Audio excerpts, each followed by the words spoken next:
Bulletin में खुशामदीद। पंजाब संभालने नहीं संभल रहा। सियासी मामलात हों या क्राइम की रोकथाम, बुज़दार की सरकार मुसलसल है परेशान। तहरीक इंसाफ ने नून लीग का पुराना नगीना अपने आंगन में लाने के लिए हाथ पांव मारना शुरू कर दिए। नवाज शरीफ के साथ 35 साल गुजारने वाले चौधरी निसार को पीटीआई पंजाब की सदारत की पेशकश कर दी। पाकिस्तान तहरीक इंसाफ की दो अहम शख्सियात ने चंद रोज पहले चौधरी निसार अली खान से मुलाकात की थी, उन्हें ऑफर दी थी। साबिक वफाकी वजीर ने दोस्त अहबाब से मशवरे के लिए वक्त मांग लिया। इसी सब पर रिपोर्ट कर रहे हैं नईम अशरफ भट्ट। चौधरी निसार के लिए बड़ी पेशकश। तहरीक इंसाफ की क़यादत सीनियर सियासतदान को पार्टी में लाने के लिए मुतहरिक हो गई। पीटीआई के ज़राए के मुताबिक चंद रोज कबल पार्टी की दो अहम शख्सियात ने साबिक वजीर दाखिला से मुलाकात की। चौधरी निसार को पीटीआई पंजाब का सदर बनाने की पेशकश की गई। तहरीक इंसाफ के अहम रहनुमा के मुताबिक 3 अफराद के माबैन होने वाली इस मुलाकात में ये भी तय किया गया कि अगर चौधरी निसार ने तहरीक इंसाफ में शमूलियत का फैसला किया तो फिर आइंदा इंतखाबात के बाद पंजाब के बड़े इंतजामी ओहदे के लिए भी मौजू उम्मीदवार होंगे, जबकि नून लीग के इलेक्टिबल्स को पीटीआई में लाने का टास्क भी दिया जाएगा। ज़राए के मुताबिक चौधरी निसार शमूलियत का फैसला इंतखाबात के करीब करना चाहते हैं, जबकि पीटीआई क़यादत की जानिब से इन्हें फौरी ज्वाइन करने का कहा जा रहा है। इस बड़ी पेशकश के साथ साथ पीटीआई के चंद रहनुमा चौधरी निसार की पार्टी में शमूलियत के मुखालिफ भी हैं और इनके खिलाफ लॉबिंग कर रहे हैं। नईम अशरफ भट्ट, समा, लाहौर।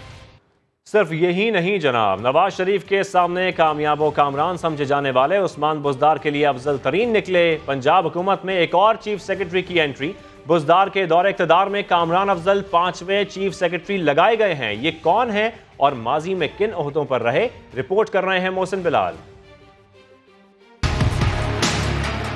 बुज़दार हुकूमत में आला इंतजामी ओहदों पर फिर तब्दीली। 3 बरसों में 5वां चीफ सेक्रेटरी आ गया।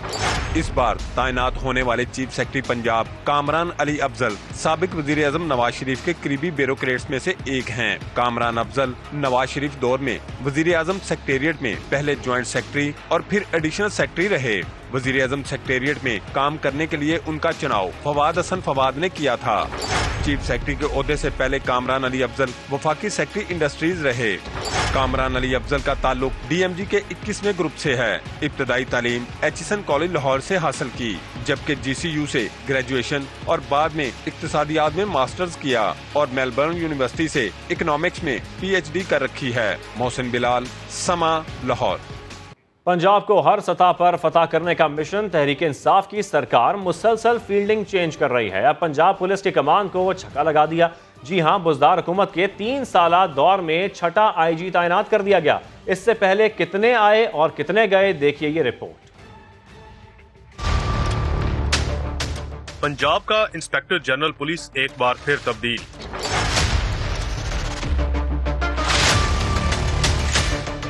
तहरीक इंसाफ की हुकूमत कायम होते ही सैयद कलीम इमाम को बतौर आईजी पंजाब काम जारी रखने की हिदायत की गई, लेकिन 3 माह बाद पुलिस इस्लाहात के नाम पर मोहम्मद ताहिर को आईजी पंजाब तैनात कर दिया गया। 1 माह 4 दिन बाद उन्हें भी ओहदे से हटाकर अमजद जावेद सलीमी को कमान सौंप दी गई और 6 माह बाद उन्हें भी तब्दील कर दिया गया। इसके बाद जिम्मेदारी आरिफ नवाज खान के कंधों पर डाली गई, लेकिन अमनो अमान की मखदूज सूरत हाल और पुलिस कल्चर में नकायस पर 7 माह बाद उन्हें भी रुखसत होना पड़ा। फिर बारी आई शुएब दस्तगीर की, लेकिन उस वक्त के सीसीपीओ लाहौर उमर शेख के साथ होने वाले तनाजे के बाद इन्हें भी हटाकर कमांडर इनाम गनी को बना दिया गया।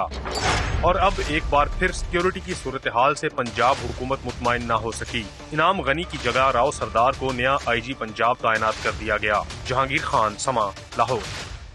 और उधर बिलावल भुट्टो जनूबी पंजाब के अवाम को मुसलसल सब्ज बाग दिखाने में मसरूफ हैं। कहते हैं अगली हुकूमत जियालों की होगी, क्योंकि मौजूदा हुक्मरानों ने वोट और जेब पर डाका डाला है। नाअहल हुक्मरानों को अवाम पर मुसल्लत कर दिया गया है। पीपल्स पार्टी इक़्तिदार में आकर लोगों के मसाइल हल करेगी।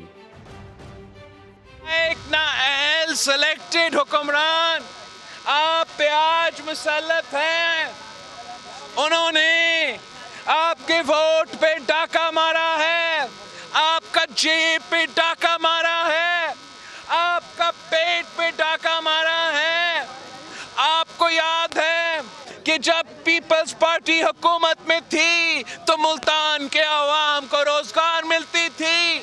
आज मुल्तान के अवाम लावारिस है, हुकूमत हुकूमत से उनका कोई पूछने वाला नहीं है।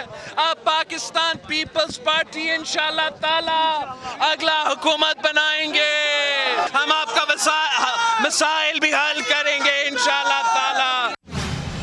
कुछ भी कर लो, नो एनआरओ, तफसील कुछ ही देर में।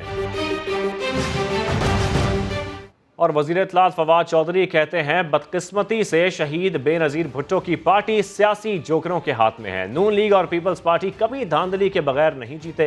बिलावल भुट्टो और मरियम नवाज सिर्फ धांधली से ही वज़ीर आज़म बन सकते हैं। इनकी ख्वाहिश है कि इन्हें अदालतों से तारीखें मिलती रहें। काबीना इजलास के बाद मीडिया से बातचीत करते हुए फवाद चौधरी ने जावेद लतीफ़ को भी खरी खरी सुना दी।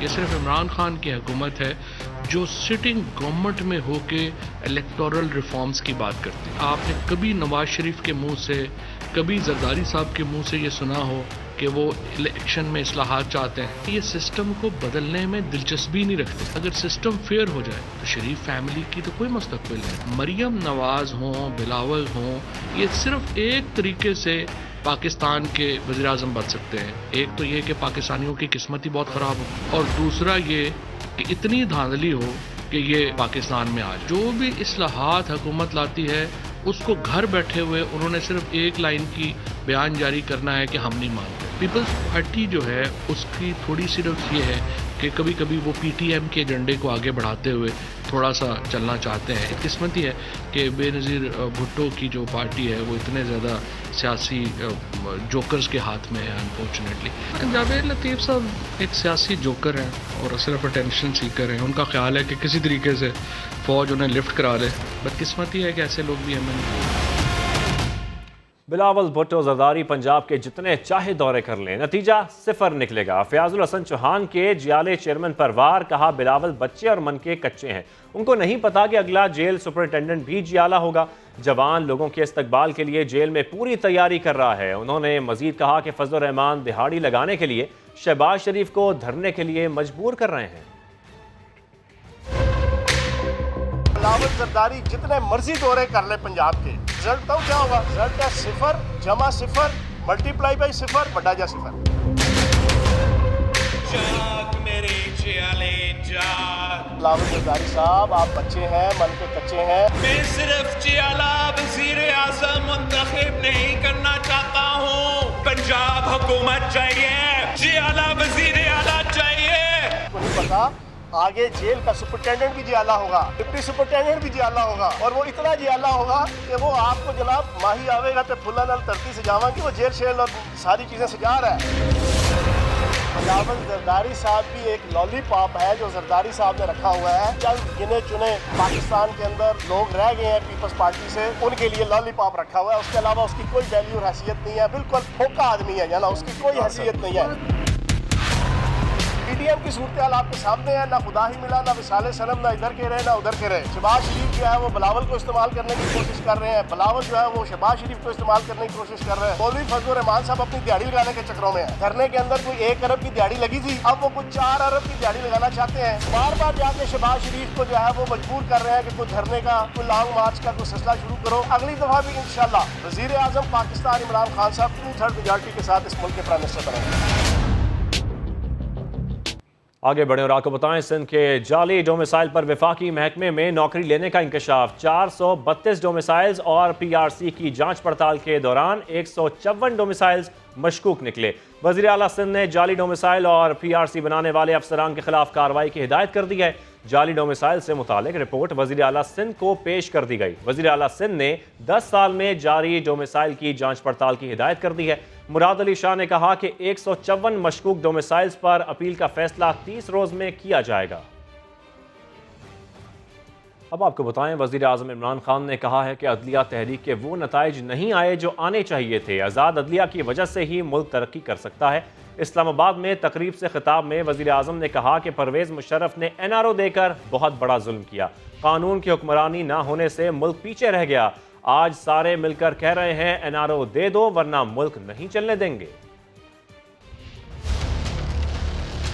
क्यों यहाँ कब्जा ग्रुप फ्लरिश कर रहे हैं? जब आपको इंसाफ नहीं मिलता तब फिर ताकतवर ये जो कब्जा ग्रुप हैं ये फिर प्रिवेल करते हैं उस सोसाइटी में।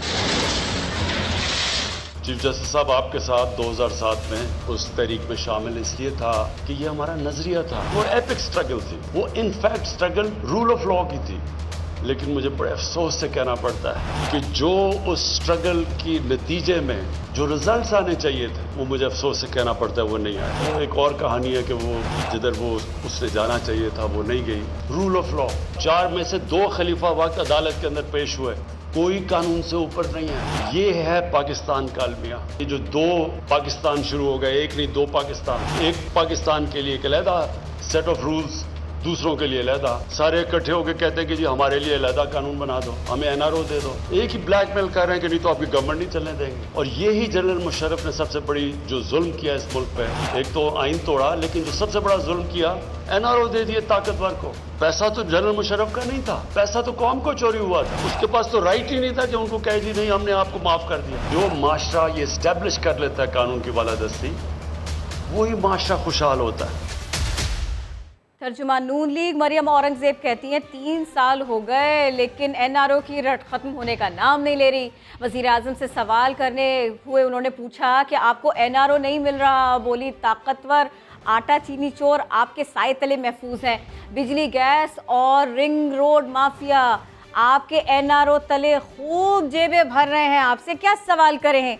एनआरओ नहीं मिल रहा, इस सवाल का जवाब तर्जुमान नून लीग मरियम औरंगजेब कहती हैं 3 साल खत्म हो गए लेकिन एनआरओ की रट है कि खत्म नहीं होती। वजीर आजम से सवाल करते हुए पूछा क्या आपको एनआरओ नहीं मिल रहा, बोली ताकतवर आटा चीनी चोर आपके साए तले महफूज हैं। बिजली गैस और रिंग रोड माफिया आपके एनआरओ तले खूब जेबें भर रहा है।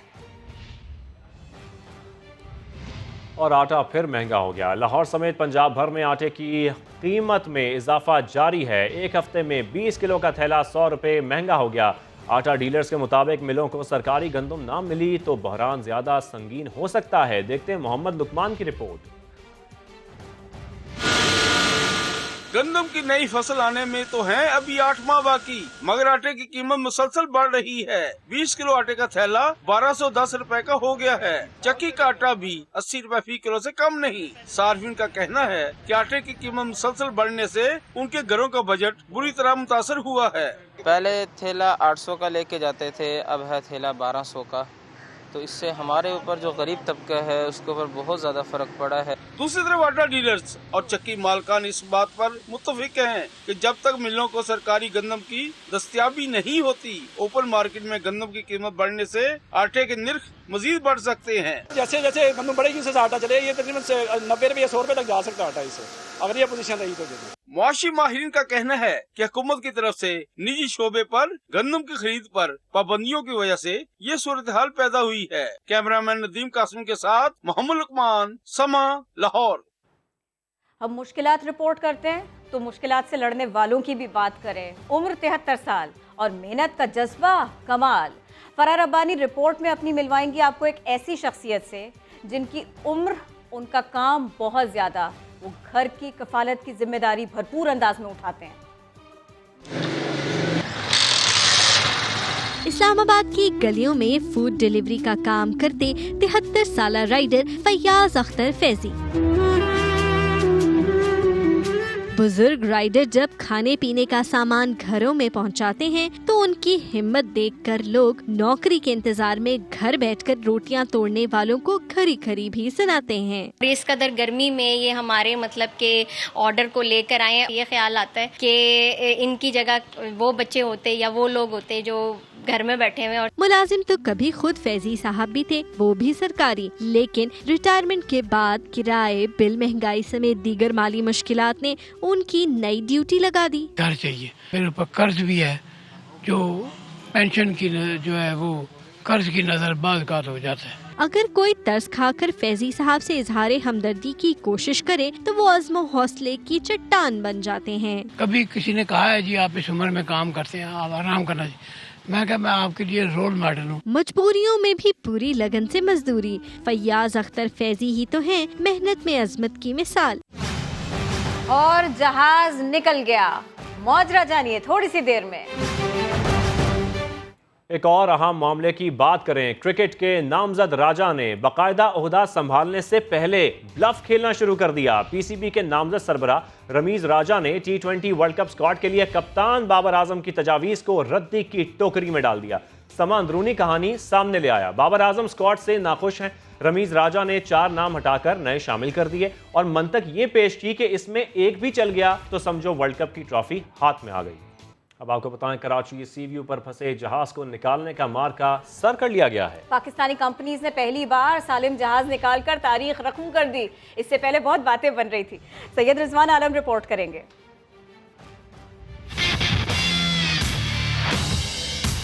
न रस्सा टूटा, न टग बोट ने साथ छोड़ा, न ही मौसम आड़े आया। साहिल पर 48 रोज से फंसे हैंगटोंग 77 को कामयाबी से सही सालिम हालत में निकालने का कारनामा बिलाखिर सरअंजाम दे ही दिया गया। $20 लाख का काम पाकिस्तानी कंपनियों ने चंद लाख डॉलर में कर दिखाया। क्या स्टेटस है? नेट बंद है क्या?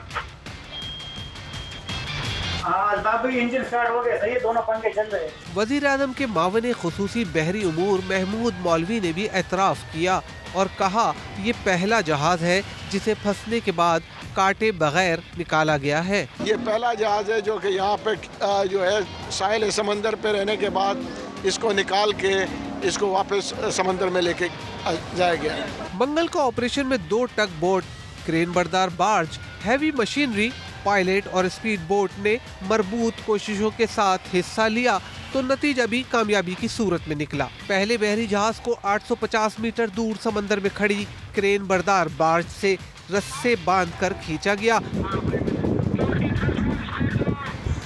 इसके बाद टग बोट जहाज को फौलादी रस्से से बांधकर गहरे समंदर में ले गई।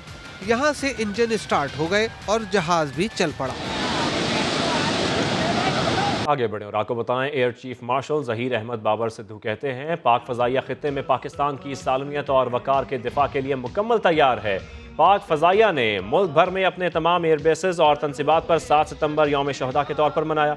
दिन का आगाज 1965 और 1971 की जंगों के शहदा के लिए खुसूसी दुआओं और कुरान खानी से किया गया। मरकजी तकरीब एयर हेडक्वार्टर्स इस्लामाबाद में हुई। सरबरा पाक फजाइया air chief marshal Zaheer Ahmed Babar ने फजाइया के हीरोज को खराज अकीदत पेश किया। एयर चीफ ने यादगार शहदा पर फूलों की चादर चढ़ाई और फातिहा खानी की। तकरीब में प्रिंसिपल स्टाफ ऑफिसर्स, अफसरान, एयरमैन और सिविलियंस ने बड़ी तादाद में शिरकत की। आगे बढ़ते हैं। कंटोनमेंट बोर्ड के इलेक्शंस होने वाले हैं, इसी की बात करते हैं। ऐसे में नून लीग सरकारी मुदाखलत का इल्जाम लगा रही है। साद रफीक का कहना है तहरीक इंसाफ ने कामयाबी के लिए खजाने का मुंह खोल दिया है। खबरदार किया कि उस्मान बुज़दार छेड़खानी से बाज रहें, वरना ऐसा ना हो कि लाहौर फ्लैश पॉइंट बन जाए। इलेक्शन करीब आया तो उन्होंने लोगों को चूना लगाने के लिए, मैं समझता हूँ, उन्होंने एकदम सरकारी अदारों को एक्टिवेट किया और ख़जाने के मुंह खोले। पंजाब के वज़ीर आला बराह रास्त वज़ीर आज़म साहब की इंस्ट्रक्शन पे इस इलेक्शन पे असरअंदाज होने के लिए एड़ी चोटी का जोर लगा रहे हैं। लाहौर पुलिस को भी स्पेशल इंस्ट्रक्शंस दी गई हैं। स्ट्रेट अवे कहना चाह रहा हूँ पंजाब के चीफ मिनिस्टर साहब को भी और लाहौर पुलिस के सरबरा भी मेहरबानी करके अपने आप को रोकें और गैर कानूनी कामों में मुलव्वस न किया जाए। लाहौर पुलिस को मशवरा चीफ मिनिस्टर साहब को दिया कि वो ये काम न करें। 3 साल उन्होंने गुजारी लिए हैं, इसको टाइम को गुजरने दें और ऐसी छेड़खानी ना की जाए कि लाहौर जो है ये फ्लैश पॉइंट बन जाए। FATF में पाकिस्तान को कामयाबी क्यों नहीं मिल रही? हलीम आदिल शेख ने इसका जिम्मेदार भी सिंध हुकूमत को ठहरा दिया। कहा FATF की शिक नंबर 27 रियल एस्टेट से मुताल्लिक है। ये धंधा वज़ीर आला मुराद अली शाह की सरपरस्ती में यूनस मेमन चला रहा है। हम इनको बेनकाब करते रहेंगे। FATF की जो शिक नंबर 27 है, जमीनों का धंधा है। ये धंधा टप्पी से स्टार्ट हुआ, AG मजीद तक आया और आजकल यूनुस मेमन सिस्टम ये धंधा चला रहा है, जिसकी वजह से पाकिस्तान FATF के अंदर लटका हुआ है। सारे धंधे सिंध हुकूमत की सरपरस्ती में हो रहे हैं, वज़ीर आला सिंध की सरपरस्ती में हो रहे हैं। ये हर चीज को सिंध कार्ड की आड़ में अपनी चीजों को तबाह करना चाहते हैं। एड्स बढ़ती जा रही है, घर में बच्चे मर रहे हैं, एहसास नहीं है, कुत्तों की वैक्सीन नहीं है, रोडें तबाह है, स्कूल तबाह है, दवाइयां बिक रही हैं। असल मंशियात उसको लोग भी समझ नहीं रहे। चीजें हैं जो इंडिया से आती हैं, हमारे साथ बैठे हुए लोग मैनपुरी खा रहे होते हैं, गुटखा, सफीना, मावा, पता नहीं क्या क्या, इसके ट्रक्स आ रहे हैं। सारे के रास्ते से सांगड़ में सिविलियंस रोकते हैं, उसको कहते हैं 5000 रुपए ले लो। पुलिस के साथ साथ आम लोग भी भत्ता ले रहे होते हैं। लोगों लोगों ने प्राइवेट चौकियां बना ली। ये जो उन्होंने कच्चे के लेकर गेट की तबाही बर्बादी कर दी, नाअहल लोग अपने आसारे कदीमा को तबाह कर रहे हैं, मोहनजोदाड़ो को तबाह किया और उसके अंदर पैसे खा लिए। बिलावल जरदारी सामने बैठा था, अजरक के स्कर्ट पहन के मॉडल्स घूम रही थी। तहरीक इंसाफ सिंध के अवाम को लावारिस नहीं छोड़े। हर जिले की सतह पर हम कमेटीज बना रहे हैं, बीच में बैठ के हम फैसले करेंगे तो बेनकाब करेंगे। बात यह है कि बचत होगी कैसे, हम बताते हैं बचत होगी कैसे। हुकूमत ने बिजली के भारी बिलों से परेशान सारिफीन के लिए बचत का नया रास्ता निकाल लिया। वफाकी वजीर science and technology Shibli Faraz ने नई टेक्नोलॉजी की मदद से कम बिजली पर चलने वाले पंखे, पानी की मोटर्स और दीगर इलेक्ट्रॉनिक आलात की तैयारी की नवीद सुनाई। बिजली का बिल 40 से 60% तक कम हो जाएगा। उस समा के नुमाइंदे जहीर अली को इंटरव्यू दे रहे थे। एक पंखों की और जो पानी की मशीनें होती हैं, मोटर्स होती हैं, एक ऐसी टेक्नोलॉजी मुतारिफ कराई है कि जो नए पंखों में जब आएगी उसकी बगैर एफिशिएंसी पे फर्क पड़े हुए वो कम बिजली भी इस्तेमाल करेगी, लोगों के बिल भी कम आएंगे। जो बिजली का बिल है वो 40 से 60% तक कम हो जाएगा। वही चीज़, वही एक्टिविटी पंखे चलाते हुए जो अगर वो लेट्स से कि 100 वाट इस्तेमाल होते थे तो अब वो 50 से 60 वाट पे आ जाए। हमने इसको बतदरीज इसको हम मार्केट में इंट्रोड्यूस कराएंगे। खासतौर पे जो पुरानी टेक्नोलॉजी के साथ चल रहे हैं पंखे हैं जो कि पिछले 40-50 साल से चल रहे हैं, तो वो बिजली ज़्यादा खर्च करते हैं। बिजली से चलने वाले आलात हैं जो कि इनएफिशिएंट हैं, जो कि ज़्यादा बिजली इस्तेमाल करते हैं और जल्द ख़राब भी हो जाते हैं। तो उसके लिए हम न सिर्फ लोकल बल्कि जो इम्पोर्टेड भी आ रहे हैं उनके लिए भी हमने एक बाकायदा उधर पोर्ट पे ही लेबॉर्ट्री के लिए हमारी बातचीत चल रही है, पोर्ट्स एंड शिपिंग की मिनिस्ट्री के साथ भी और पाकिस्तान नेवी के साथ भी, कि हम उनकी जहाँ पे जहाज़ आते हैं वहीं पर उनकी टेस्टिंग हो। आसमान से गिरा खजूर में अटका। 48 रोज बाद कराची के साहिल से निकलने वाला जहाज हैंगटोंग 5 घंटे से बर्थ मिलने का मुंतजर है। कंपनी का कहना है बर्थ ना मिली तो बहरी जहाज दोबारा ड्रिफ्ट होने और फंसने का इम्कान है। मजीद जानेंगे समग्र नुमाइंदे सैयद रिजवान आलम से। रिजवान, क्या अपडेट्स हैं? जहाज 1:30 बजे जो है वो चैनल में पहुंच चुका था, डीप सी में मौजूद था। अब ये 6:30 बजने के तो वक्त आ चुका है, 5 घंटे हो चुके हैं। इस दौरान केपीटी से मुतादिद ईमेल पर राब्ते किए हैं। कैप्टन आसिम इकबाल ने, जो बहरिया शिपिंग एजेंट, जो इस जहाज की शिपिंग एजेंट कंपनी है, उसने, सैल्वेज कंपनी ने, कि इस जहाज को फौरी तौर, कैप्टन उमर ने खुद भी राब्ता किया है। और लेकिन जो है केपीटी अभी तक बर्थ इनको नहीं दे सकी है और ये भी कहा गया कि इसको फौरी तौर पर बर्थिंग होनी चाहिए क्योंकि जैसे जैसे रात होगी इस जहाज के इंजन दोनों कमजोर है और ये सिर्फ एक रस्ते से जो है वो बंधा हुआ है टग बोट से। अगर रात में मौसम खराब हुआ तो ये दोबारा ड्रिफ्ट हो सकता है। कहीं ऐसा ना हो कि इसके साथ कोई हादसा हो जाए, ये दोबारा फंस जाए ड्रिफ्ट होते हुए, दोबारा साहिल की तरफ ना आ जाए। तो ये सब चीजें, लेकिन अभी तक 5 घंटे गुजरने के बावजूद जहाज को बर्थ नहीं मिल सकी। बिल्कुल, जहाज के इंजन कमजोर हैं, बर्थ ना मिली तो बहरी जहाज दोबारा ड्रिफ्ट होने और फंसने का इम्कान है। बहुत शुक्रिया सैयद रिजवान आलम। इंतहा हो गई इंतजार की। तर्जुमान पंजाब हुकूमत फयाजुल हसन चौहान के लिए वजीर तवानाई के इंतजार में वक्त गुजारना मुहाल हो गया। लाहौर में तकरीब से पहले और तकरीब के दौरान सूरत हाल दिलचस्प होती चली गई। तानियाल उमर रिपोर्ट करेंगे। लाहौर के जनरल अस्पताल को शमसी तवानाई पर मुंतकिल करने की इफ्तिताही तकरीब।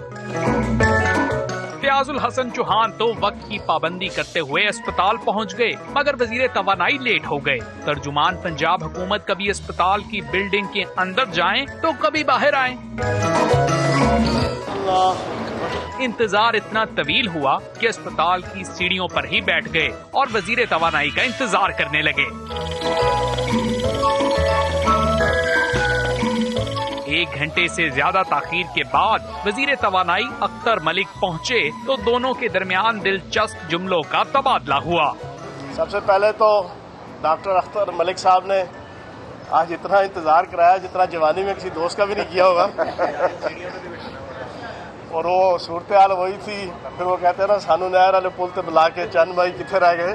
गलती पर अख्तर मलिक ने फयाजुल हसन चौहान से माजरत कर ली। मैं सबसे पहले तो माजरत खा हूँ, कोई रास्ते में देर हो गई, कोई कंफ्यूजन थी कि रोड बंद है तो मुझे दूसरी तरफ से आना पड़ा। तख्ती पर नाम तो लिखा गया मगर सूबाई वजीर सेहत यास्मीन राशिद तकरीब में मदऊ होने के बावजूद ना पहुंची। कैमरामैन अजहर इकबाल और मोहसिन इकबाल के साथ दानियाल उमर, समा, लाहौर। तो पंजाब के वज़ीर तवानाई की तवानाई तो आपने देखी, अब लाहौर का हाल बताएं, जहां गुलशन रावी का इलाका कचरे और बदबू की अमाजगाह बना हुआ है। लोगों का रहना मुहाल हो चुका है। मेरा नाम मोहम्मद यूसुफ है, मैं गुलशन रावी के इलाके में हूँ।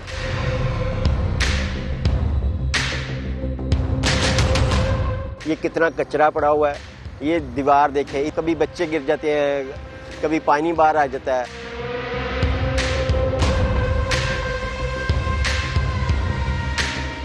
घरों से उठाते हैं, उठा के इधर फेंक देते हैं। बदबू इतनी है कि आदमी गुजर नहीं सकता। जैसे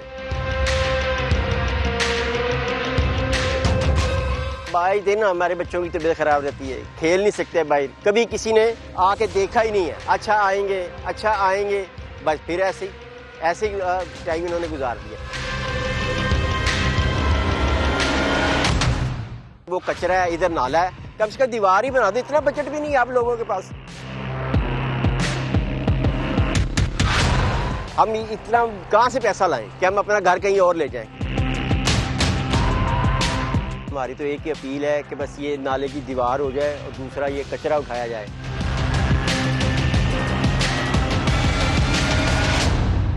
मुल्क में कोरोना वायरस की चौथी लहर के बाद जारी है। एक दिन में मजीद 98 अफराद लुक़मा अजल बन गए। मजमूई अमवात 26,330 हो गई।